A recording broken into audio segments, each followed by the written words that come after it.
क्योंकि चेला अपने आप को चेला मानता है, शिष्य मानता है। विश्वासी जो है वो सिर्फ एक चीज की रक्षा करता है, वो क्या है? अपने विश्वास की। और ज्यादातर जो कलीसिया में, इस पूरी दुनिया में आने वाले जो ज्यादातर लोग हैं संडे को, वो लोग विश्वासी कहलाते हैं। क्यों? क्योंकि वो जानते हैं कि हमें विश्वास की रक्षा करनी है। वो यीशु मसीह के क्रूस को समझ गए हैं, बलिदान को समझ गए हैं, लहू बहे हुए उस कॉन्सेप्ट को समझ गए हैं, और उनका सिर्फ एक ही चीज रहती है, क्या? विश्वास की रक्षा करना। ये बिल्कुल सही चीज है कि विश्वास की रक्षा करनी है। आपको शायद याद होगा, मैंने कुछ समय पहले बताया था कि हम लोग बिल्कुल ही किनारे पे हैं, कभी भी किसी भी व्यक्ति का विश्वास डगमगाया जा सकता है। मैंने आपको एक यूथ पास्टर के बारे में बताया था एक संदेश के दौरान, पता नहीं आप लोगों को याद है कि नहीं। क्या हुआ था, याद है किसी को? नस काट दी थी उसने। यूथ पास्टर लड़की के चक्कर में नस काट दी, और पास्टरशिप जो है उसने छोड़ दी उसने। छोटी सी चीज, इतने साल से सेवा कर रहा था, हल्की सी चीज हुई, छोड़ दी। कीमत चुकानी होती है, और ये कीमत पैसे वाली कीमत नहीं है। कौन सी कीमत है? अपने आप को देने वाली। अपने आप को देने वाली। अपने आप को देने वाली कीमत मतलब क्या है? ये कीमत है, मैं अपने आप को दे रहा हूं और कुछ भी नहीं। मैं अपने आप को दे रहा हूं और कुछ भी नहीं। हालांकि मेरे वचन में नहीं है, लेकिन अभी ये चीज आई है इसलिए मैं शेयर कर रहा हूं। एक वचन है, जब यीशु मसीह के पास आते हैं, फरीसी लोग आते हैं, एक सिक्का लेके आते हैं और पूछते हैं कि बताइए, कर हमें केसर को देना चाहिए कि नहीं देना चाहिए? यीशु मसीह क्या बोलते हैं? जो केसर का है वो केसर को दो, जो परमेश्वर का है वो परमेश्वर को दो। उससे पहले एक छोटी सी चीज होती है, वो पूछते हैं इस सिक्के में किसकी शक्ल बनी हुई है? लोग क्या बोलते हैं? केसर की। बोला जो केसर का है वो केसर को दो, और जो परमेश्वर का है परमेश्वर को। क्या मतलब है? अगर आपको संदेश याद है तो मैंने शेयर किया पहले। क्या मतलब हुआ इसका? कि जो परमेश्वर का जो हाथ ऊपर करके, है ना, क्योंकि आप लोग सब बोल रहे हैं, अच्छी बात है। हाथ ऊपर करके बोलो। जैसे सेठ का समय सेठ को दो, गवालों का समय गवालों को दो, सेवा का समय सेवा को दो। ओके, बढ़िया बात है। और वही चीज, परमेश्वर का अगर जो समय है वो परमेश्वर को देना है, और जो अपनी जो काम बिजनेस वगैरह वो उसको। ओके, और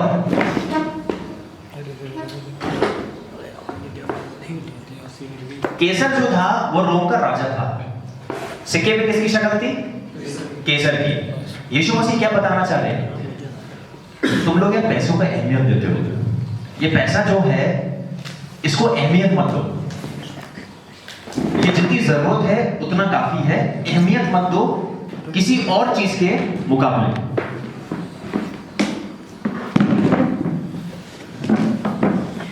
परमेश्वर, पैसा, ये सिक्का रहा, ठीक है? ये रहा सिक्का। अब ये सिक्के पे शक्ल बनी थी केसर की, तो केसर का सिक्का किसको जाना है? केसर को जाना है। पर यीशु मसीह क्या बोलना चाह रहे हैं कि ये जो सिक्का है, मतलब जो पैसा है, ऐसा नहीं होना चाहिए कि पैसा ऊपर हो जाए और परमेश्वर नीचे हो जाए।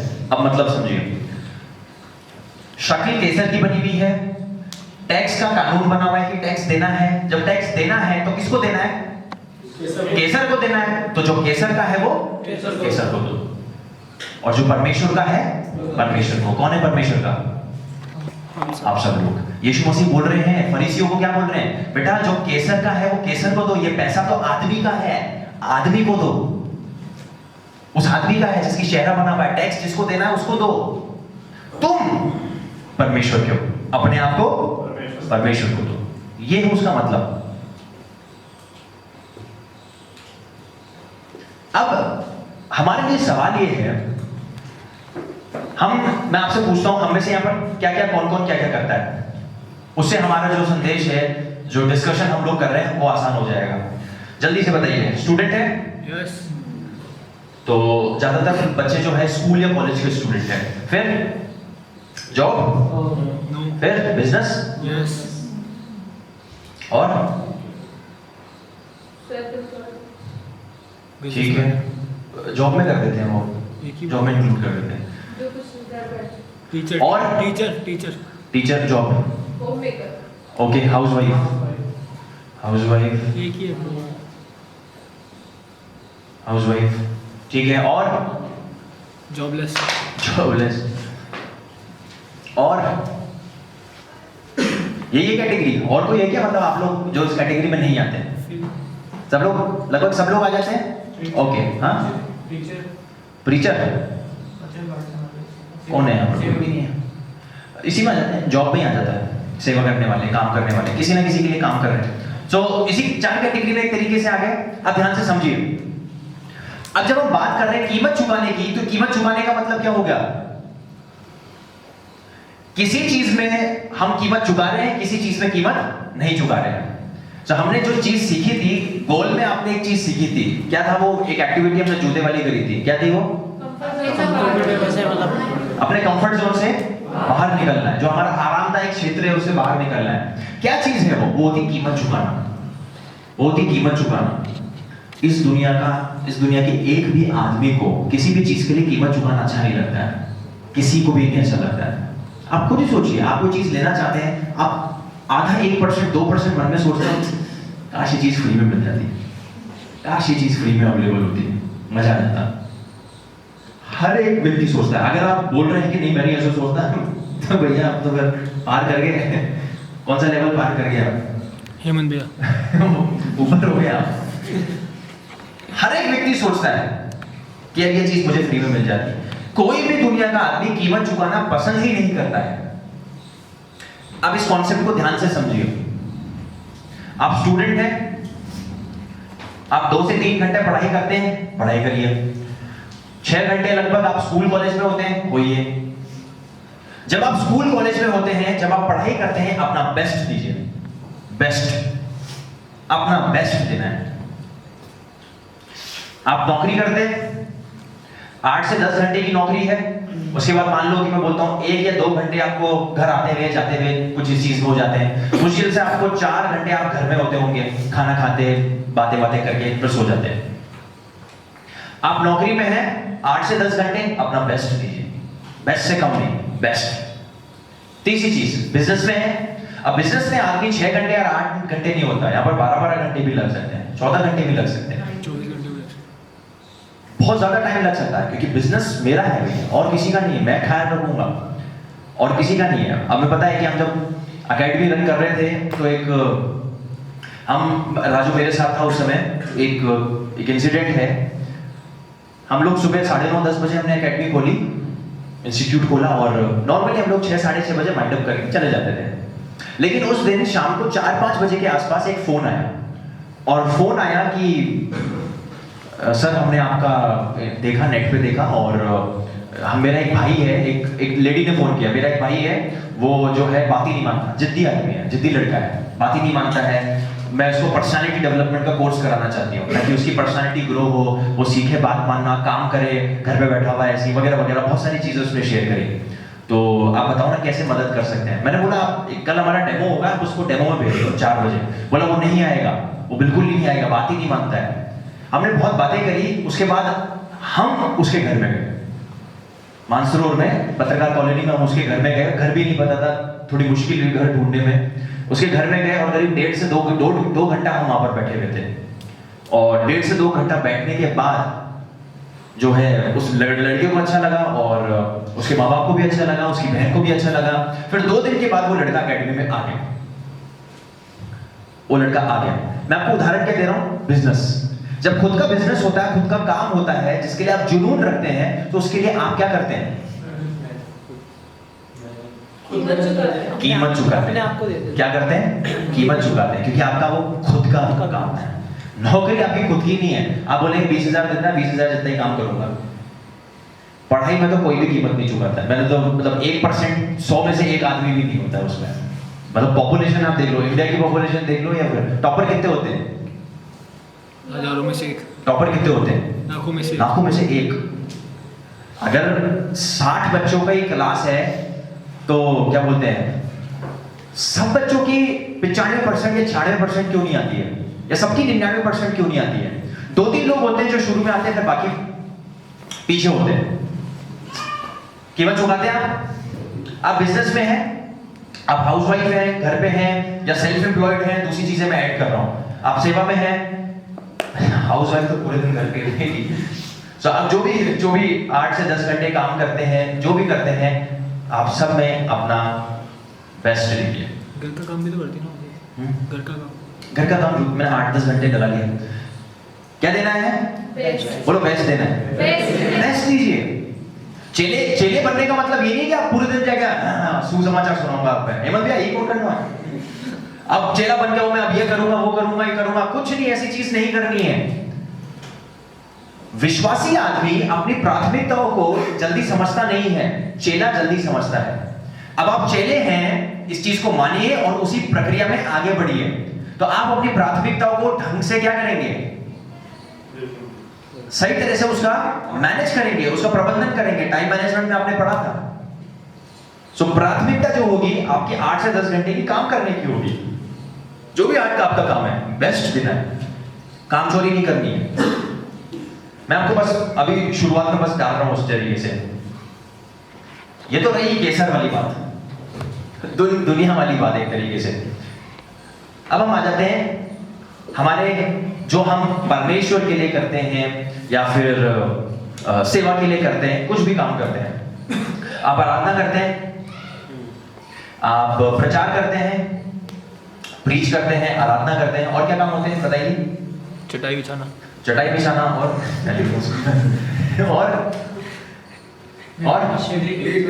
हाँ, सुसमाचार सुनाना, मैं सुसमाचार लिख देता हूँ, वैसे बाहर जाना, वेट लेना, विजिटिंग करना, विजिटिंग में ले लेते हैं काउंसलिंग, और लीड करना, होस्ट कर रहे हैं आप कोई प्रोग्राम, वैसे होस्टिंग, वेट लेना, और वगैरह वगैरह, जो भी छोटे से लेकर बड़े तक का काम होता है। क्या आंसर है? सिंपल सी चीज, बेस्ट देना है, 100% बेस्ट। अगर हम बेस्ट नहीं दे रहे हैं तो फिर हम जो है चेले बनने के बारे में सीख कर भी हम अनजान बन रहे हैं, फिर हम वो चेले बनने वाली चीज में कम हो रहे हैं। और विश्वासी जो है वो लेवल बना के रखे, क्योंकि विश्वासी क्या करता है? विश्वासी क्या करता है? अपने विश्वास की रक्षा करता है। एकमात्र काम उसका यही, अपने विश्वास की रक्षा करना। और उसी के लिए वो कभी कभार बाइबल भी पढ़ लेगा, कभी कभार प्रार्थना भी कर लेगा, कभी ज्यादा कर लेगा, कभी कभार क्या करेगा, संगति में भी चला जाएगा।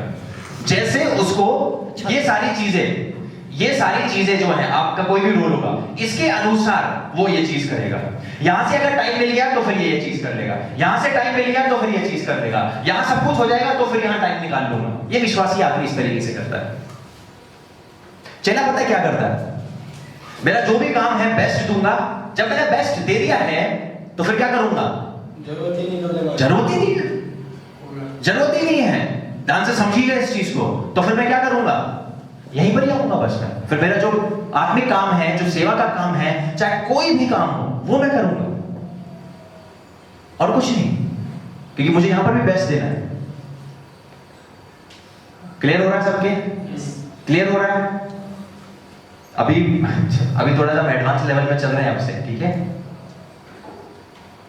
सो आपने अपने दुनिया के काम में बेस्ट दिया, आपने परमेश्वर के काम में बेस्ट दिया, अब आप चेले बनने की प्रक्रिया में आगे जा रहे हैं। क्योंकि हम नहीं चाहते कि कोई भी व्यक्ति जो है बस परमेश्वर के काम को या संगति, बाइबल पढ़ना, बस इसी में वो करे। ऐसे तो फिर दुनिया से निकलना पड़ेगा, क्योंकि इस दुनिया में रहना है तो सारी चीजें संतुलन में होनी बहुत जरूरी है।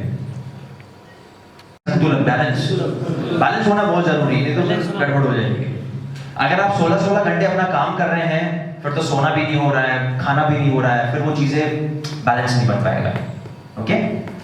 सो आप वर्शिप लीड करते हैं, आप प्रचार करते हैं, सुसमाचार सुनाते हैं, विजिटिंग करते हैं, किसी प्रोग्राम में होस्ट कर रहे हैं। यहाँ पर हमारे इतने सारे होस्ट हैं। आप कोई गेम खिला रहे हैं, गोलू ने हमें गेम खिलाया, कुर्सी बिछा रहे हैं, दरी बिछा रहे हैं, कुछ भी कर रहे हैं, क्या करना है आपको? बेस्ट देना है। अब देखिए बेस्ट का नियम क्या है। मान लो 10 तारीख को तो आपको कोई काम करना है, मान लो आराधना लीड करनी है, तो सीधे आराधना लीड हो जाएगी क्या? क्या होगा उससे पहले? प्रैक्टिस होगी, प्रैक्टिस। वैसे ही गुरु, तूने गेम ऐसे ही खिला दिया क्या? अभी बस ऐसे हो गया गेम, क्या हुआ था? आपने बताया तो क्या हुई एक तरीके से? प्रैक्टिस, मतलब ट्रेनिंग बोल रहे या प्रैक्टिस बोल रहे, मतलब तूने तैयारी करी उसके लिए, है ना? ओके अमित, तुम लोगों का सेशन है कल आराधना का, तो ऐसे ही बजा लोगे क्या आके? क्या हुआ? प्रैक्टिस करी है? इन लड़कों ने 4 हफ्ते प्रैक्टिस करी है। प्रैक्टिस प्री बेस्ट, आपको बेस्ट देना है। जो काम है बेस्ट, अगर मैं कहीं बाहर जा रहा हूं, सुसमाचार सुना रहा हूं, उससे पहले मुझे क्या करनी है? प्रैक्टिस, तैयारी करनी है उस चीज की, तभी मैं क्या कर पाऊंगा उस दिन? अभी बेस्ट दे पाऊंगा। जवानों एक चीज गांठ बांध के समझ लो, चेला जिस दिन का काम होता है उस दिन ही बेस्ट नहीं देता है, चेला तैयारी में भी बेस्ट देता है। यह है कीमत जो हमें चुकानी है। अगर आप किसी काम को करने के लिए, करने से पहले बेस्ट नहीं दे रहे, तो आपको जो काम करना है उसमें आप कभी भी बेस्ट नहीं दे पाएंगे। एग्जाम देने जाते हैं आप लोग, या आप लोग गए होंगे, अगर आप एग्जाम देने के बाहर निकले हैं और आप बहुत अच्छी तरह से संतुष्ट हैं, तो आप क्या बोले? आपकी परफॉर्मेंस क्या हुई एक तरीके से एग्जाम में? बेस्ट है यार, मैंने सारे सवाल दिए, अब बाकी टीचर का काम है, मुझे लगता है 80, 85, 90 तो आ ही जाएंगे, बेस्ट। लेकिन नहीं हुआ तो? अगर नहीं हुआ यार, नहीं हुआ यार, 50-60 ही लगता है, मुझे लगता है 50-60 के आसपास ही आएगा, तो मतलब क्या है? मतलब क्या है? तैयारी नहीं की सब शब्द तैयारी नहीं, शब्द क्या था? तैयारी बेस्ट नहीं थी। गुड हो सकती है, बेटर हो सकती है, बेस्ट नहीं थी। अरे जवानों समझ जाओ, देखो ये होता है लेवल, गुड, बेटर, बेस्ट, अच्छा, बेहतर, सर्वश्रेष्ठ। चेला इस पे फोकस करता है, बेस्ट और कुछ नहीं। आप जब यहां से बाहर जाएंगे, अपने जीवन को और अच्छा बनाएंगे, जो भी चीजें हमने यहां सीखी है और सीखेंगे उसको अच्छा बनाएंगे, करेंगे कि नहीं? दूसरों को सुनाएंगे, सिखाएंगे, बहुत सारी चीजें करेंगे। लेकिन उससे पहले फिर हम यहाँ क्या कर रहे हैं? यहाँ क्या कर रहे हैं? तैयारी। और तैयारी क्या होनी चाहिए? बेस्ट होनी चाहिए। अगर आपकी ये 1.5-2 दिन की तैयारी बेस्ट नहीं है, तो फिर सही बाहर जाके क्या होगा? बेस्ट नहीं कर पाएंगे। ये हो सकता है, गुड हो सकता है, ये हो सकता है, ये नहीं हो सकता। बेस्ट नहीं हो पता है, बेस्ट का चुनाव, बेस्ट का जो परिणाम है, वो परमेश्वर को बताने की जरूरत नहीं है, वो आप खुद ही बता सकते हो। यार आज मजा आ गया सच में, मुझे ऐसा लग रहा है कि मैंने अपना बेस्ट किया है। आराधना करने के बाद मैंने अपना बेस्ट किया है, सुसमाचार सुनाने के बाद, प्रचार करने के बाद, दरी बिछाने के बाद, कोई भी काम करने के बाद मैंने अपना बेस्ट किया है। तैयारी भी मैंने बेस्ट करी है। अगर वो चीज नहीं हो रही है तो फिर सोचने वाली बात है, क्योंकि आपको पहले सेशन में क्लैरिफाई किया गया है, विश्वासी अलग है और चेला अलग है। और उसी दौर में, मतलब उसी प्रक्रिया में हम लोग बढ़ रहे हैं। और ये चेले बनने की कीमत है जो आपको चुकानी है, सिर्फ काम करने के वक्त नहीं, लेकिन उससे पहले। चेला उसको ध्यान से देखता है। सो पहला पॉइंट आप याद रखना, तैयारी वाली चीज, लेकिन मैंने बस शुरू में आपको ये चीज बताई है। आइए एक मुख्य वचन हम लोग पढ़ते हैं,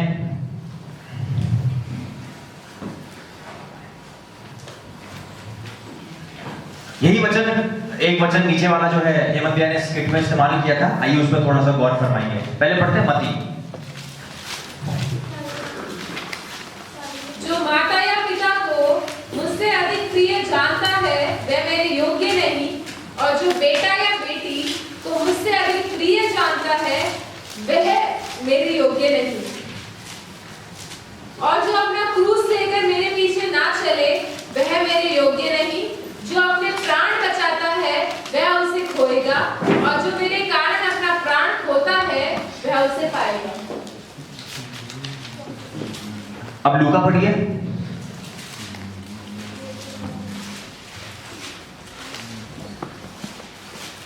यदि कोई मेरे पास आए और अपने पिता और माता और पत्नी और बच्चों और भाइयों और बहनों वरन अपने प्राण को भी अप्रिय ना जाने, तो वह मेरा चेला नहीं हो सकता। और जो कोई अपना क्रूस ना उठाए और मेरे पीछे ना आए वह भी मेरा चेला नहीं हो सकता। ये जो पद है हमने एक पॉइंट में पढ़ा था। किसी को याद है किस पॉइंट में पढ़ा था? किस सेशन में पढ़ा था हमने ये पॉइंट?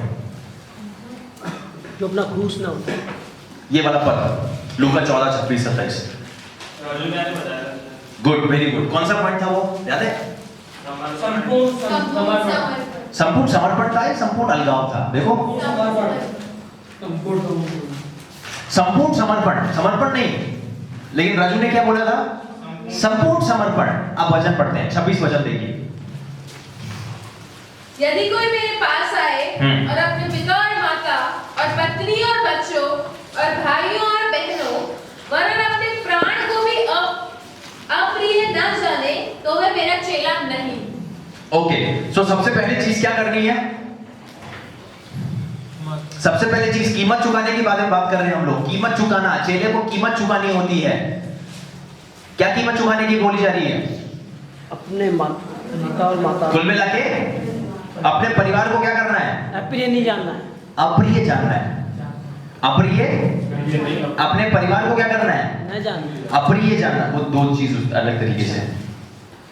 मैंने परिवार को अप्रिय जाना, उसके बाद क्या होगा? सेकंड चीज क्या है? पहले तो अपने परिवार को अप्रिय जानना है, उसके बाद क्या करना है? 27 वचन। और जो कोई अपना क्रूस न उठाए और मेरे पीछे न आए, वह भी मेरा चेला नहीं हो सकता। जो अपना क्रूस ना उठाए और मेरे पीछे ना आए, वो भी मेरा चेला नहीं हो सकता। तो दूसरी चीज, सबसे पहली चीज तो क्या करी उसने? अपने परिवार को अप्रिय जाना। उसके बाद क्या करना है? अपना क्रूस उठाना है। क्रूस उठाने का मतलब खुद को अप्रिय जानना। तो सबसे पहले किसको अप्रिय जाना? परिवार को। उसके बाद खुद को अप्रिय जान लिया, और उसके बाद क्या होगा? क्या करना है? मेरे पीछे ना आए, मैं भी मेरा चेला नहीं। तो अब अप्रिय जान लिया परिवार को, और उसके बाद खुद को। अब क्या करेगा वो? यीशु मसीह के पीछे चलेगा। अब वो यीशु मसीह का चेला कहलाएगा। बाइबल की डेफिनेशन देखिए, बाइबल की परिभाषा देखिए चेले की, कितनी कठिन परिभाषा है, कितनी कठिन परिभाषा है। हम जवान यीशु मसीह के चेले कहलाए नहीं जा सकते जब तक हम अपने परिवार को अप्रिय नहीं जानते और खुद को अप्रिय नहीं जानते। अब आप सब ग्रुप के पास 7 मिनट का टाइम है। आपको कम से कम 3 पॉइंट्स हर ग्रुप को डिस्कस करने हैं, और फिर हम लोग डिस्कस करेंगे उन पॉइंट्स पे। आपको क्या डिस्कस करना है कि सबसे पहले परिवार को अप्रिय जानना, और उसके बाद खुद को अप्रिय जानना। उसके बाद ही मैं जो है यीशु मसीह का क्या कहलाया जा सकता हूं? साफ साफ यीशु मसीह बोलते हैं, मैं नहीं बोल रहा हूं, कोई और नहीं बोल रहे, यीशु मसीह खुद बोल रहे हैं। तो ऐसा क्यों? और परिवार को और खुद को अप्रिय जानने का क्या मतलब है? क्लियर है दोनों पॉइंट? पहला क्या था? यीशु मसीह ऐसा क्यों बोल रहे हैं कि परिवार को और खुद को अप्रिय जानने, तभी वो मेरा चेला कहलाएगा? क्यों ऐसा क्यों बोल रहे हैं यीशु मसीह? और दूसरी चीज, परिवार को और खुद को अप्रिय क्यों जानना है? भाई हमारा परिवार है और मैं खुद हूं, मैं कितना प्यार करता हूं अपने आप से, क्यों अप्रिय जानूं मैं? ये 2 पॉइंट पे आपको डिस्कस करना है। समझ में आया? नहीं आया समझ में? एक ही पॉइंट पे डिस्कस कर लो, सब सदमे में लगे। एक ही पॉइंट पे डिस्कस करो। कौन सा? पहला वाला, मैं क्यों खुद को और परिवार को अप्रिय जानूं, ताकि मैं यीशु मसीह का चेला कहला जा सकूं। क्लियर हो गया? 5 मिनट का टाइम है। लीडर्स एक दूसरे से डिस्कस करें और पॉइंट्स बनाएं।